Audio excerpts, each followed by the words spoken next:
سلامونه ستړي مشه وخت مو په خیر په مو کړی دی آران ټي وي یوټیوب چینل څخه د نن ورځې دوه تازه لنډو مهم خبرونو ته. افغان او پاکستانی پلاوی نن یو ځل بیا په استانبول کې خبرې اترې پیلوي. پاکستانی پلاوی چې پلان یې درلود بیرته خپل هیواد پاکستان ته ستون شي د استانبول په خبرو اترو کې بیرته شامل شوی دی. سرچینو رسنیو ته ویلي دي چې د قطر او ترکیې په منځګړیتوب د افغان او پاکستاني مذاکره کوونکو نظرونه تبادله کړل او ټاکل شوې ده چې نن خبرې اترې یو ځل بیا پیل شي.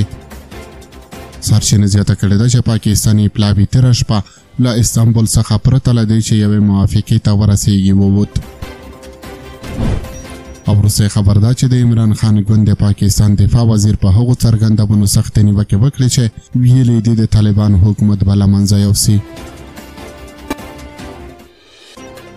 د پاکستان د تحریک انصاف ګوند او پخوانی لومړي وزیر عمران خان مشاور میرزا شهزاد اکبر د پاکستان دفاع وزیر خواجه آصف هغه څرګندونو ته توند غبرګون ښودلی دی چې ویلي دي که وغواړي افغان حکومت به له منځه یوسي.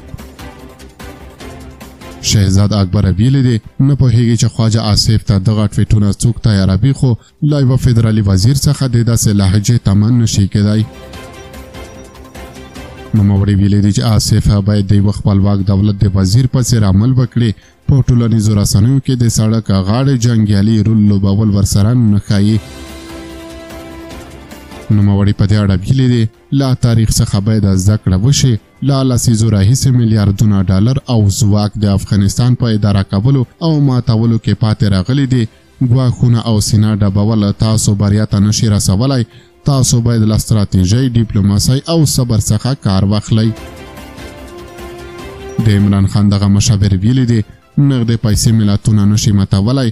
د لنډ فکر لرونکي ذهنیتونه او بې پروایي بیانونه یوازې ستونزې ژوروي او هغو خلکو ته زیان رسوي چې خواجه آصف یې د ساتنې ادعا کوي.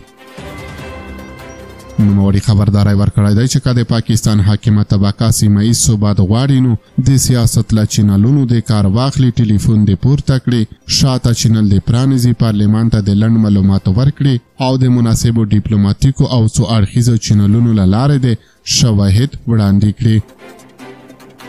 نوموړي ویلي دي چې په ټویټر کې عامه پوسټ کول کمزوري بهرنۍ پالیسي ده.